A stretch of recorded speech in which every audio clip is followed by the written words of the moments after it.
Hey,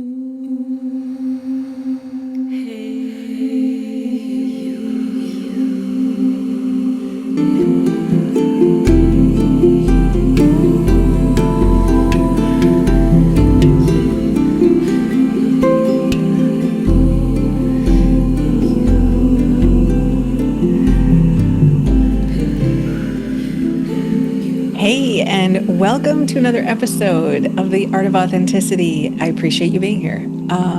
Okay, so what is an Akashic record reading? It is something that I teach on a regular basis, and it came out of me realizing that so many people were unaware of what this was. I learned it, and I went on the internet and didn't find that much. So I teach what I believe it to be. It's an ancient system. I can't tell you that I'm 100% sure. Nobody can say that. But I shared what the Akashic Records are, the energetic space that holds your soul's history. And in this video, I want to share what an Akashic record reading specifically offers. So, okay, when you sign up for an Akashic record reading, you sit down and you will be met by somebody like me, somebody who can go in the Akashic record, pull information from this field, the space that holds every thought, feeling, and action over all of your lifetimes, and bring down information through me to you. So, what does that mean? I I read something called the Key. So I have a specific system called the Key. The guides gave me this set of sentences, and they're set to the vibration or frequency of the Akashic realm. So when you read them, it opens up your soul's history. Okay? I use the same sentences regardless of which client, but I just swap out the full legal name. So you use the same sentences, you change the name, just like we all go to Gmail, we just change our username and password, and that downloads my emails versus your emails. Okay. But we go to the same Gmail space. So I use the same sentences. The username and password analogy is that I use your full legal name, and that opens up your Akashic record. If I use my full legal name, it opens up mine. From there, you ask a question. Say you feel like, what is my purpose? What am I really meant to do in this lifetime? Or maybe a relationship challenge, or I'm trying to heal. We can pretty much ask anything except when. Like, when is this going to happen? It's not that predictive. So the Akashic record can give you the highest probability towards an outcome, but it's not going to give you like, oh, on Tuesday, this is when you'll receive that raise or meet the love of your life. The other thing is should or right or wrong questions. Because you set up a soul plan before you incarnated, so your soul is the you, wanted to do something in this lifetime and chose a body to do it through as your physical form. The question of right or wrong or should doesn't make a ton of sense because your soul wanted it. And so you can't get it wrong exactly because you're the one who wanted it. So the information, the guidance is here to help you connect to what it was that your soul wanted and why it chose a body to live through. So it's not right or wrong, but it is why you're here.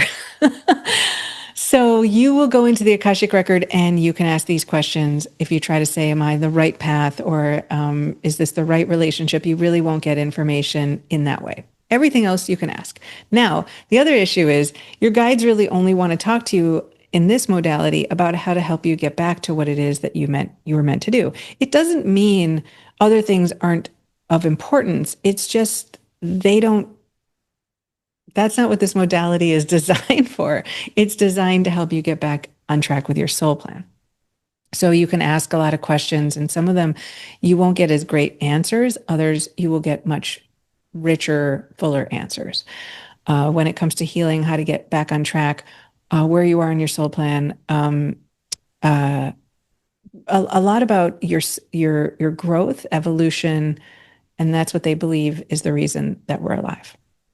So you ask the question, uh, as the reader, in this case, I'll pretend to be that. So you ask a question, I get quiet, I read this key, I open up the energetic space of your soul's history, and then your guides start to share with me through visual representations I will get, auditory words and sentences, and sometimes paragraphs, and then felt feelings in my body, and they translate to information.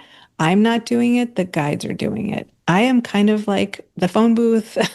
I'm just kind of like the conduit with which it comes through so that your guides can share a message with you. So the reader doesn't have a huge job, just learning a technique to become a conduit.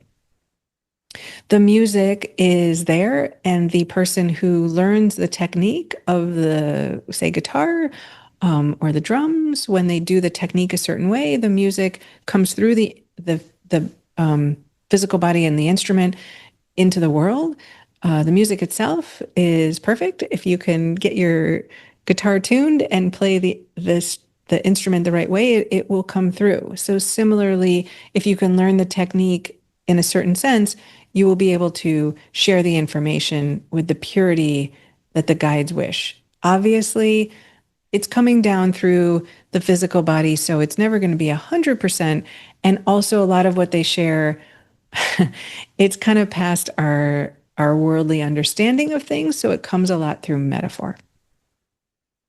So you ask a question, the person doing the reading, in this case me, gets quiet. We receive the information in those three ways. We share it with you, and you can go back and forth and ask your guides for as much information as you want. You can keep going. Sometimes you won't get the answer because they don't feel you're ready, or it's not the conversation that they feel is most helpful. Say you're just like, I heard somewhere I'm from this planet and I just want to like confirm that that's true. That doesn't happen. It might happen, but that's not typically the point that the guides want to address. They want to help you heal, to help you learn, to help you grow, to align you to your soul and then your soul's path, and kind of fulfill whatever lesson or learning or reason that your soul chose to come through a physical body. So you can have as many as you want. When you take action, the information will change because as you take action, they will give you more. But if you are getting the same answer, it's because you haven't heard the message, or you're sort of stuck. So it's a non-judgmental space. It's beautiful. It's very loving.